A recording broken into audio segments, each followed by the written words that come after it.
Hello, नमस्ते. प्रणिपात विद्यार्थी मित्रांनो, मी अभिषेक Savarkar, engineer अभि या यूट्यूब चॅनलवर तुमच्या सर्वांचे पुन्हा एकदा मी मनापासून स्वागत करतो. तर आजच्या व्हिडिओमध्ये आपल्याला दोन ट्रान्सफॉर्मरबद्दल कंपॅरिझन करायचं आहे पॉईंट टू पॉईंट. तर त्या सर्वप्रथम पहिलं जे ट्रान्सफॉर्मर आहेत करंट ट्रान्सफॉर्मर, त्याला शॉर्टली CT म्हणतात. तर दुसरं जे आहेत पोटेन्शियल ट्रान्सफॉर्मर, त्याला शॉर्टली CT म्हणतात. Potential transformer is also non as voltage transformer. तर ही जी डायग्राम दिसते, माझा बोट आहे, ही करंट ट्रान्सफॉर्मरची डायग्राम आहे. तर पोटेन्शियल ट्रान्सफॉर्मरची जी डायग्राम आहे ही खालची. तुम्हाला ह्या दोन्हीमधून काय दिसते? फरक आहेत ना, दोन्ही डायग्राममध्ये वेगवेगळे फरक आहेत. पहिले डायग्रामचं निरीक्षण करा, त्यानंतर आपण पॉईंटकडे वळूयात. ही जी आहेत हाय व्होल्टेज लाईन आहेत, हाय टेन्शन लाईन आहेत, त्यालाच टेन्शनला सुद्धा व्होल्टेजसुद्धा म्हणतात. त्यानंतर ही जी आहे त्याची प्रायमरी वाइंडिंग आहेत, ही जी आहे सेकंडरी वाइंडिंग आहेत. तर इकडे बघा पोटेन्शियल ट्रान्सफॉर्मरमध्ये ही सुद्धा हाय व्होल्टेज लाईन आहेत. प्रायमरी वाइंडिंग बघा थोडी वितळ आहेत, पातळ आहेत, तर जाडी आहेत as compare to secondary winding. बघा पीटीची सेकंडरी वाइंडिंग जी आहे ते पातळ आहेत. तर इथं जर आहेत CT हा PTचा एकदम अपोजिट आहेत. जर त्याचं स्ट्रक्चर बघितलं आपण तर तो एकदम अपोजिट आहेत. आणि CTला ग्राउंडेडसुद्धा केलेलं आहे, ते बघा दिसते आपल्याला इथे. तर PTला केलेलं नाही आहे. तर हे डायग्राम आहे त्याची CT आणि PTची, नीट लक्ष द्या. त्यानंतर बघा याचे आपण पॉईंट्स बघूया. बुलेट्स पॉईंट दिलेले आहेत, त्या पॉईंट्सनुसार आपण यातले कोणकोणते डिफरन्स आहेत ते आपल्याला पाहायचे आहेत. तो पहिला जो डिफरन्स आहे, it is a step up transformer. म्हणजे स्टेप अप म्हणजे वाढवणे, हा वाढवणारा एक ट्रान्सफॉर्मर आहे. तर दुसरं जो आहे potential PT, it is a step down transformer. PT is the step down transformer. तर हा कसा आहे, जे एनर्जी आहे ते कमी करण्याचं काम PT करतो, स्टेप डाऊन ट्रान्सफॉर्मर. तर हे बघा तिसरा पॉईंट बघा, primary winding have a thick conductor and less number of turns. याची जी प्रायमरी वाइंडिंग आहे CTची, ही कशी आहे, थिक कंडक्टर्स आहेत and less number of turns. Number of turns कसे आहेत? टर्न्स म्हणजे त्याचे जे आपण गुंडाळण्या देतो, कॉपर वायरच्या ट्रान्सफॉर्मर कोअरला गुंडाळण्या देतो, त्या कशा आहेत, कमी आहेत. आणि लेस नंबर ऑफ टर्न्स, त्याचे जे टर्न आहेत ते सुद्धा ज्या गुंडाळल्या आहेत त्या कमी आहेत असं सांगितलं त्यांनी. तर PTकडे बघा, PTचं काय म्हणणं आहे, primary winding have a thin conductor. Thin म्हणजे पातळ, आणि इथं थिक होतं, थिक म्हणजे जाडा. Thin conductor and more number of turns. इथं जे प्रायमरी वाइंडिंगमध्ये PTमध्ये प्रायमरी जी वाइंडिंग केली आहे ही कशी आहे, ही पातळ कॉपर वायरनी केलेली आहे. आणि नंबर ऑफ टर्न्स कसे आहेत, खूप जास्त आहेत as compare to current transformer. आपण फक्त करंट ट्रान्सफॉर्मर आणि पोटेन्शियल ट्रान्सफॉर्मर या दोन इलेक्ट्रिकल स्टॅटिक डिव्हाइसमधला आपण फक्त कंपॅरिझन करत आहेत, फरक बघत आहेत कोणकोणते आहेत. नीट लक्ष द्या. त्यानंतर बघा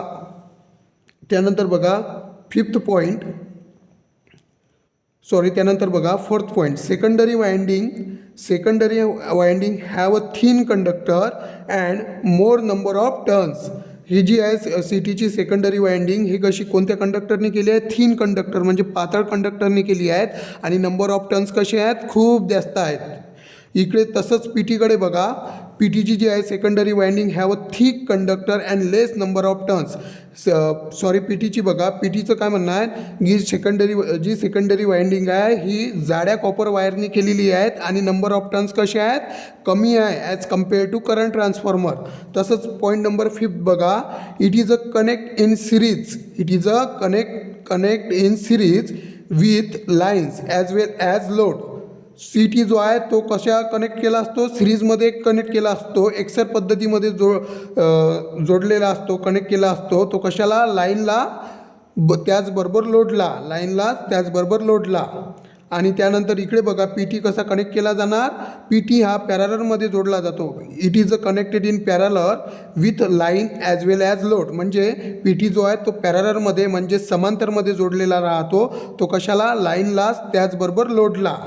त्यानंतर बघा number 6, with the help of CT with the help of CT, a 5 ampere ammeter can be used to measure high current like a 20 ampere. म्हणजेच with the help of C टीच्या मदतीद्वारे म्हणजे करंट ट्रान्सफॉर्मरच्या मदतीद्वारे 5 ॲम्पियरचा करंट आपण ॲमिटरनं मापू शकतो as a high current like 200 ॲम्पियरपर्यंत.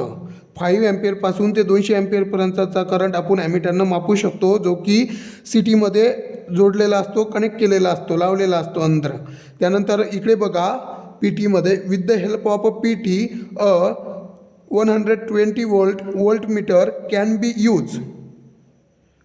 used to measure a high voltage like 11 kV. म्हणजे P टीमध्ये 120 वोल्टमीटरचं एक वोल्टमीटर बसवलेलं असते आणि ते मेजर करते हाय व्होल्टेज लाईक 11 kV, जे 33/11 kVचं सबस्टेशन राहते. त्या ठिकाणी पी टीचा वापर केला जातो आणि ते 120 वोल्टमीटरचं एक तिथं वोल्टमीटरसुद्धा बसवलं असतं त्यामध्ये, की व्होल्टेज मापण्यासाठी. जसं 11 kVचं आहे, 11 kV इतकं किलो वोल्टचं आपण व्होल्टेज मापू शकतो तितकं.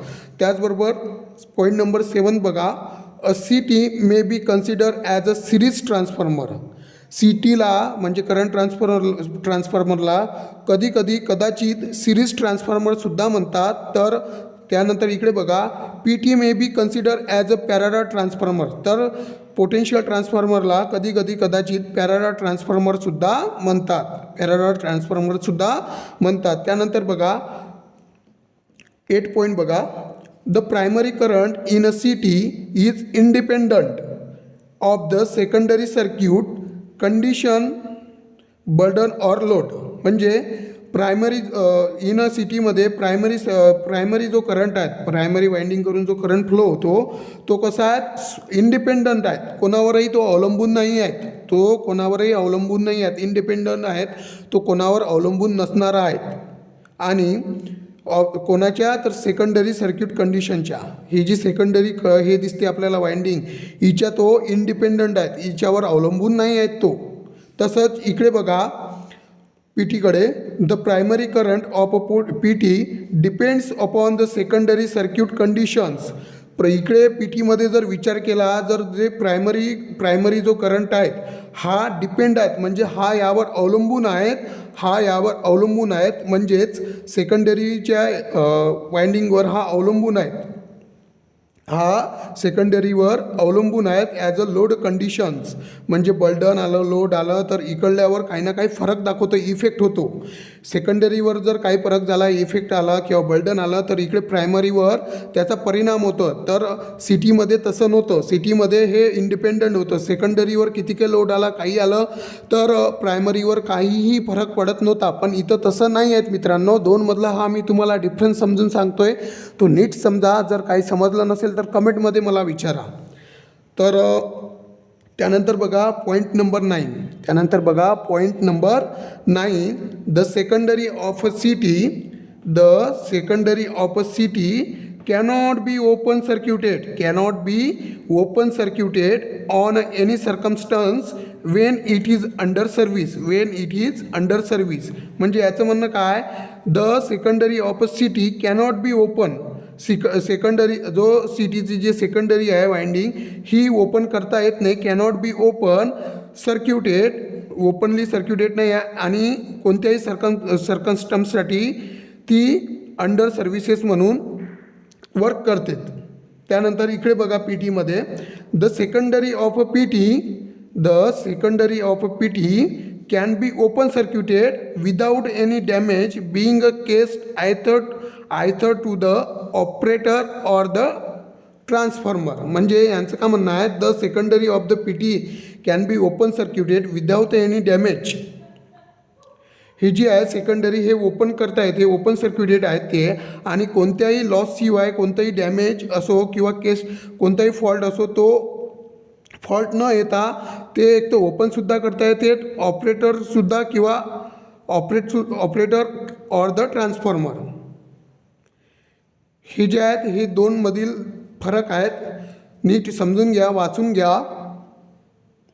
मी होल्ड करतो 2 मिनिट.